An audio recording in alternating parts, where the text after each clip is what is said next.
Hello and welcome to your Club Everton Daily. The date is Tuesday, the 10th of January 2012. Well, we're back. This episode is probably going to be a bit shorter than what you're normally used to because we've got no article of interest or anything to do today. So I'm going to try and pad out this intro a little bit by just letting you know ahead of time that's how you can get in touch with us or get involved with us if you want to as well. Well, actually, before I do that, I just want to talk a bit about the response to the dailies. We've had quite a few new members sign up for our forum over the course of the last week or so, and the traffic for the dailies has actually been, decent. Our first one got about 140 plus people listening to it, which is for a starter channel, for a starter video, is fucking good going, I think. So big thanks to those of you who are watching our dailies and whatnot and are enjoying them. If you have any recommendations for how we can improve them, feel free to drop us an email at podcast@clubeverton.co.uk. Social media, how you can get involved with us even further is you can follow us on various social media sites. Obviously, we'll give you the links to Facebook, Twitter, Google Plus, and all that at the end. They're also on the description box as well, wherever it is this week. But we've also got some more stuff as well. We've got an iTunes feed with Club Everton Radio in it. So far as the status of the podcast goes, obviously I'm looking to resolve the technical issues I'm having. Basically, I'm looking for a program that can record without taking up too much computer space, because my trusty old machine here, it's a very good machine. It served me well, but it's not really up to the task of recording and letting me navigate at the same time. So I'm thinking either a RAM upgrade or maybe getting a new machine. But that's not going to be for a while, because obviously that type of stuff's expensive. So we're going to have to just wait and see how it goes. We are definitely trying to get the podcast back. We do want to keep that format going, because getting as many of you involved in what we produce is more or less our mission statement. But we do appreciate your patience. We do appreciate the patience of those who have been taking part in the podcast recordings.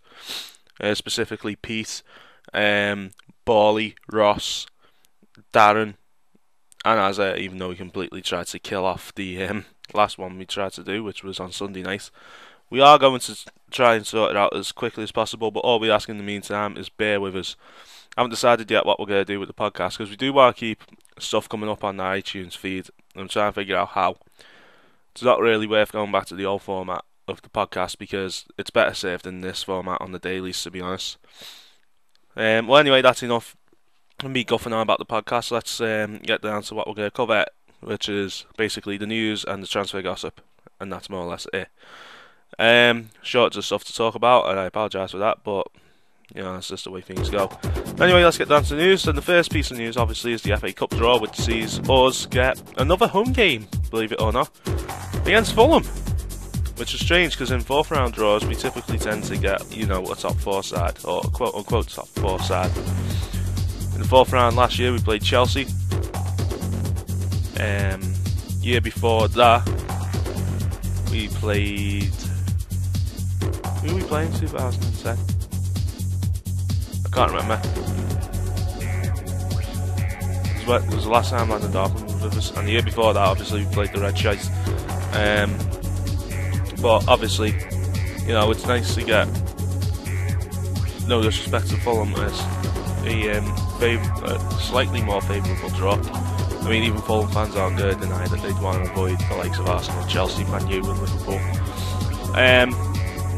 So it's going to be a really competitive game, and the result could go either way, especially given our form at the moment. So it'll be interesting to see how that pans out. The other news piece, Talk Shite magazine has had a poll. Apparently we're the second most boring team to watch, and I can't really argue with that statement, to be honest, because some of the performances this season have been absolutely fucking dire. Excuse the language. If you're interested, Stoke were the only team that were more boring to watch than us, which again, can't really disagree with. and Man United were in third. I think that's Liverpool fans rigging the vote if history is able to go by. And the other news, although I touched on this briefly yesterday, two of our most hated match officials are going to be refereeing the next two Everton games. Obviously we play Tottenham tomorrow, and that's going to be oversaw by Mr. Martin Atkinson, boo this man, who of course was the man who sent Jack Rodwell off unjustly in the Merseyside derby this season for his failure to make any contact with Luis Suarez. And of course the most controversial one is going to be Saturday's game against Villa, which is going to be oversaw by Mark Clattenburg. I'm really looking forward to that one, just for the reaction from the visiting supporters. As someone said before them, I'm envisioning 90 whole minutes of the referees a wanker from the Everton end. Alright, well anyway, that's the extent of the news for today. There's a slow burner in midweek with when you focus on one team. So we'll close this off. It'll be a brief edition of the Daily today by going over the transfer gossip. And I'll do it properly this time, and I'll mention all of the sources. Daily Express says that Chelsea and England midfielder Frank Lampard could end his career back at his first club, West Ham. Goal.com reports that Man United legend Paul Scholes' return followed failed attempts to bring Frank Lampard to Old Trafford. Daily Racist reports that Olympiacos right back Tassilius Torosidis, I think I pronounced that right, 26 years old, is being considered for a move to Man United. Bolton News reports that Owen Coyle has made a surprise swoop on Lancashire neighbours Blackburn for midfielder Junior Hoylett. Meanwhile, Rovers manager Steve Keane says nothing should be read into the absence of Rovers indie band stars in the FA Cup on Saturday, as he looks to add new faces before their match against Fulham this weekend. That's according to the Lancashire Telegraph. The Mirror reports that Stoke are giving a trial to Dutch Eredivisie side VVV Venlo striker Michael Oshebo, who is known as the Nigerian Peter Crouch. At 6'8", Oshebo is even taller than the England international. That's according to the Mirror. Arsenal are believed to be planning a move for Chelsea striker Salomon Kalou, according to Talkshite. Sky Sports report that Lyon president Jean-Michel Aulas insists that playmaker Johan Goykoff is going nowhere this month, despite continued speculation linking him with Arsenal. Mario Götze has dealt a blow to his Premier League suitors by saying that he may extend his Borussia Dortmund contract. That's according to the Sun. The Metro reports that Chelsea target Hulk will not force a move away from Porto in the January transfer window, although his agent has hinted that a summer move for less than his £83 million release clause could be a possibility. The Daily Mirror reports that Tottenham defender William Gallas says he has turned down an offer from Paris Saint-Germain. Caught Offside reports that Real Madrid boss Jose Mourinho is believed to be ready to make a £30 million bid for Liverpool striker Luis Suarez. Special one and the racist one. Anyway, in other gossip, the Cunt Rag reports that Man United striker Wayne Rooney insists that he did not wave an imaginary red card to help get Man City's Vincent Kompany sent off. Mirror reports that Man United manager Alex Ferguson has rejected the approach from the Welsh FA to install Ryan Giggs as national team manager.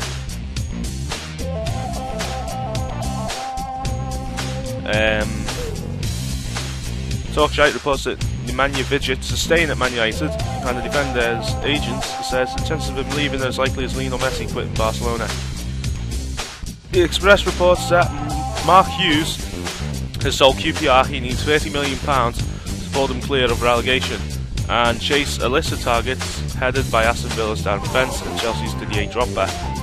Bild in German reports that the German FA's General Secretary Wolfgang Niersbach is believed to be eager to rebuild bridges with former Germany captain Michael Ballack.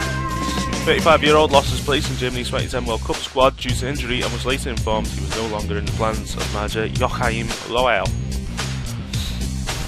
Thierry Henry headline watch is also in here. The contract goes with Deja Vu. The Mirror goes with There's Only One Thierry Henry. The Express goes with King Henry II.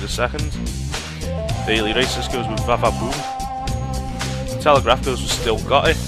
The Times goes with Henry back in the old routine. The Guardian goes with Henry Rebels in Dream Return. And the Independent goes with Henry Cements Legend with winner over Leeds. And finally, and there's only one, former England captain David Beckham was all smiles when he met striker Mario Balotelli at the Etihad Stadium, joined Man United's 3-0 win over Man City on Sunday. But after the polite exchange, the 36-year-old seemed to wipe his nose with a City shirt that had gone to the Metro. And if that's true, all I can say is, well in Becks. Alright, so that's it for today's Daily. Thanks a lot for listening, and before we let you go, we'll let you know how you can get involved with us on social media. You can follow us on Facebook, or you can join us on Facebook rather. Link is in the description. You can also follow us on Twitter.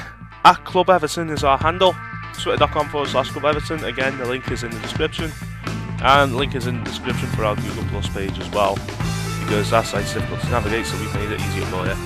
Alright, so we've also got other ways to get in touch with us, such as our iTunes feed. Again, link below. Or hit that subscribe button to be the very first to get your dailies when they come in. Finally, before we go, we'd just like to let you know the Club Everton Dailies are brought to you by Hans Tours, the official travel partner of clubeverton.co.uk. For more information, visit hanstours.co.uk or give Hannah a ring on 077 521 21395. Hans Tours, first class, away day travel. Alright, well that's it for your Club Everton Daily for today. Thanks for listening, and we'll see you again tomorrow.